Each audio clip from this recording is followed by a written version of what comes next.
बड़ी खबर अमेरिका से आई है। अरब सागर में अमेरिकी नेवी की महाविनाशक परमाणु पनडुब्बी गश्त पर है।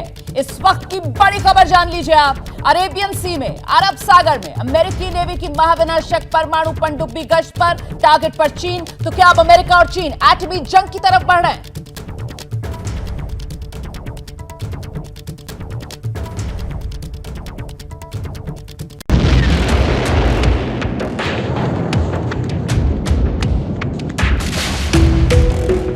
एटम बम, एक विस्फोट से पृथ्वी में जलजला उठा देने वाला विध्वंस का नाम,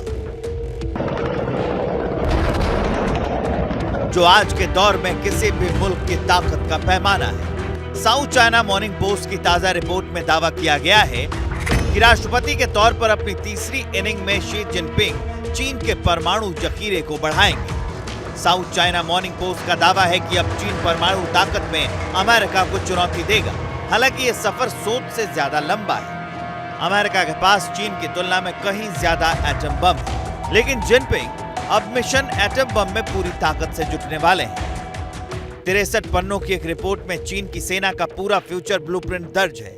जिनपिंग ने पीपल्स लिबरेशन आर्मी को अगले 5 साल का टारगेट बता दिया है। मानव रहित drone, artificial intelligence, electronic warfare और छठी पीढ़ी का लड़ाकू विमान। चीन के वॉर एजेंडे पर काम भी शुरू हो चुका है। होड़ सुपर पावर से आगे निकलकर सुपर पावर बनने की है, लेकिन अमेरिका ये होने नहीं देगा। Bureau report, ABP news. देखिए, खुद को चीन में सर्वशक्तिमान बना लेना, विरोधियों से ताकत छीन लेना, शी जिनपिंग ने नेशनल कांग्रेस की 20वीं मीटिंग में यही तो किया है। एक और जहां जिनपिंग ने अपने विरोधी हु जिनताओ को बेइज्जत किया, वहीं पोलित ब्यूरो और स्टैंडिंग कमेटी में अपने करीबियों की एंट्री भी करवा ली। कम्युनिस्ट पार्टी की टॉप बॉडी में जितने भी जिनताओ के करीबी थे, सबको जिनपिंग ने बाहर निकलवा दिया। सीपीसी की सेंट्रल कमेटी, जिसके लिए 205 नाम उन पर मोहर लग गई, उनको चुन लिया गया। और आज इसी सीपीसी की तो बैठक होनी है, जिसमें आगे पोलित ब्यूरो के सदस्य, पोलित ब्यूरो की स्टैंडिंग कमेटी के सदस्य, उनके नामों पर मोहर लगेगी। लेकिन अभी तक जो कुछ हुआ है, उससे एक संदेश बहुत साफ जा रहा है, जिसको लेकर हम सीधे आशीष कुमार सिंह का रुख करेंगे। आशीष की आजीवन अपनी जगह पक्की भी कर ली और साथ ही साथ भविष्य में किसी तरीके की बगावत ना हो, इसका भी पूरा इंतजाम कर लिया है शी जिनपिंग ने। जी हाँ, बिल्कुल। और बिल्कुल भी किसी भी तरह से वो किसी तरह का अकोमोडेशन को नहीं देख रहे हैं। वो अपने साथ किसी भी अपने डिफैक्टर्स या उनको जो विरोध करते हैं पार्टी के भीतर, उनकी कोई जगह नहीं। ये तो इस पार्टी कांग्रेस में बिल्कुल स्पष्ट हो गई है।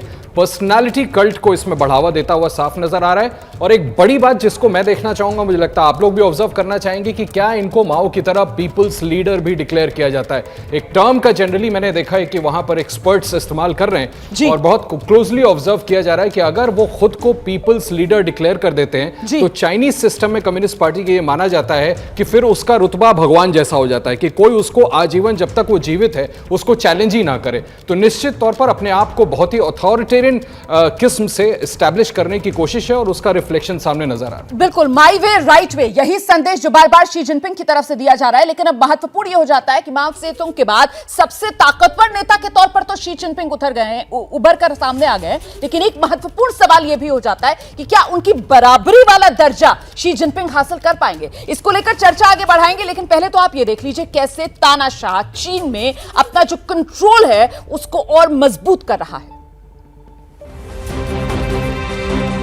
22 अक्टूबर को चीन की कम्युनिस्ट पार्टी ने सेंट्रल कमेटी के 205 नाम चुन लिए, लेकिन इन 205 नामों में 4 बड़े नाम नहीं थे। यानी जिनपिंग ने अपने 4 विरोधियों से ताकत छीन ली।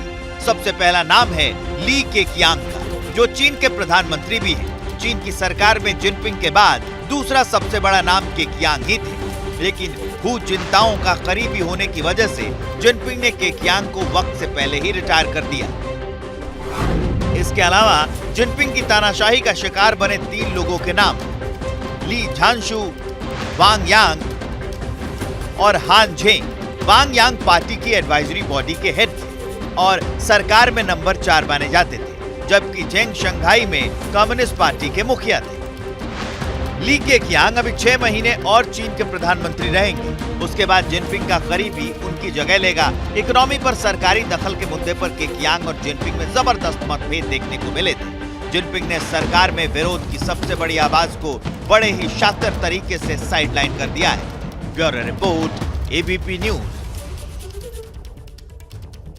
और आइए सीधे रुक करते हैं खास मेहमान जो लगातार हमारे साथ बने हुए हैं। दीपक वोरा सर, समझना आपसे यही चाह रही हूं कि माओ सेतुंग के बाद सबसे ताकतवर चीन का अगर कोई नेता, वो दर्जा तो हासिल कर लिया है शी जिनपिंग ने, लेकिन उनकी बराबरी पर क्या शी जिनपिंग पहुंच जाएंगे अपनी इसी तानाशाही के दौर में? जो कहा जा रहा था कि साहब वो चेयरमैन का पद हो सकता है उसके लिए भी नामित कर दिया जाए शी जिनपिंग को।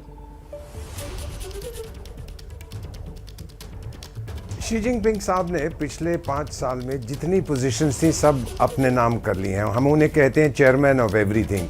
जो सड़क साफ करने वाले उनकी यूनियन का चेयरमैन है, जो बड़े पहुंचे हुए वैज्ञानिक हैं उनकी यूनियन का चेयरमैन है, जो खानसामा लोग हैं उनकी यूनियन का चेयरमैन, जो हर चीज़ का चेयरमैन है। इसमें कोई डाउट नहीं है कि ये अपने आप के लिए क्या करना चाहता। मैम, मैं चेतावनी जो देना चाहता हूँ, अभी आपने जिक्र किया था एक बात आपसे साझी करना चाहता। आपने जिक्र किया था कि जो गालवान घाटी में इनके कमांडर जिनको हमने ठोक पीट के भगा दिया था, तो उनको लाया गया था इस मीटिंग में।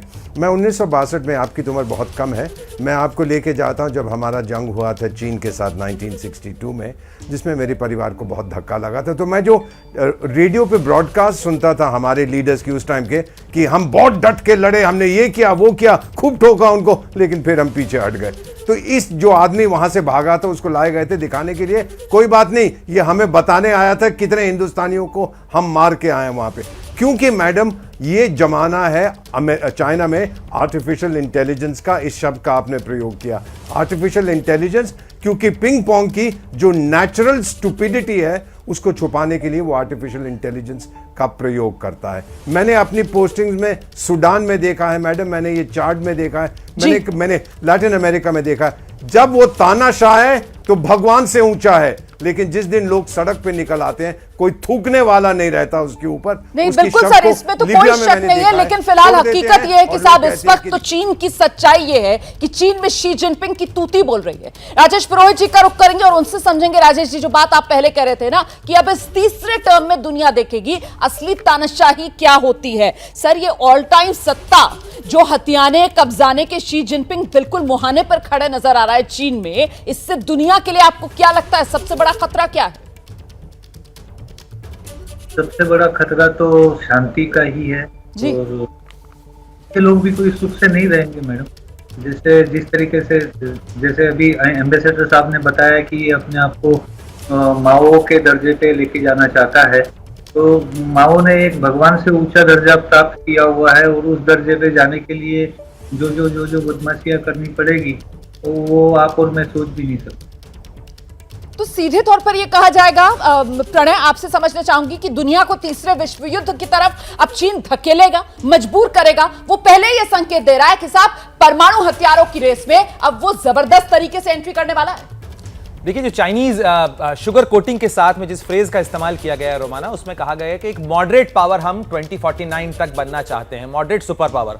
मॉडरेट सुपर पावर का मतलब यही है, शुगर कोटिंग को अगर आप हटा दें, कि वो हर जगह अपना असर्शन करना चाहता है। उसकी कंपटीशन जो है, जिस मल्टीपोलर वर्ल्ड की वो बात कर रहा है, उसकी कंपटीशन वो अमेरिका से करना चाहता है, वो अपनी चीजों का असर्ट करना चाहता है। बीते 10 सालों को अगर हम सिंपली देखें तो भारत की सीमा पर क्या हुआ और आसपास के इलाके के अंदर जो दक्षिण पूर्व एशिया का इलाका है वहां क्या हुआ। आपको साउथ चाइना सी में चीन का असर्शन देखने को मिला है, आपको चाइनीज नेवी का असर्शन हिंद महासागर और प्रशांत महासागर में देखने को मिला है। भारतीय सीमा की अगर आप बात करें 2012-13 में के बाद से अगर आप देखें तो देप्सांग से लेकर गलवान तक के इंसिडेंट्स आपको देखने को मिलेंगे। इनकी फ्रीक्वेंसी बढ़ी है। इसका मतलब अपने टेरिटोरियल असर्शन, अपनी जमीन को लेकर, अपनी जगह को लेकर, अपने दावों को लेकर चीन जो है वो आक्रामक रवैये से नजर आ रहा है, और यही खतरा बढ़ रहा है। और यह खतरा इसलिए भी बढ़ रहा है क्योंकि केवल चीन की चलेगी। जो मिडिल किंगडम सिंड्रोम का जिक्र अभी बाकी जो एम्बेसडर वोरा भी कर रहे थे, जी, वो अपने आप को ये मानते हैं, उनका इतिहास बताता है कि वो एक अपने आप को मिडिल किंगडम सिंड्रोम में मानते हैं कि हम धरती का केंद्र हैं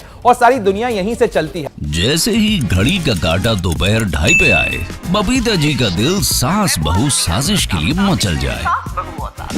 और ये है इनकी बहू, पूरे दिन ऑफिस की टेंशन हो जाए गॉन जब ये करें अपना फेवरेट शो फ्री टाइम पे ऑन। इनकी तरह आप भी देखें अपना फेवरेट शो अपने टाइम पर और डाउनलोड कीजिए एबीपी लाइव ऐप अपने स्मार्ट टीवी पर।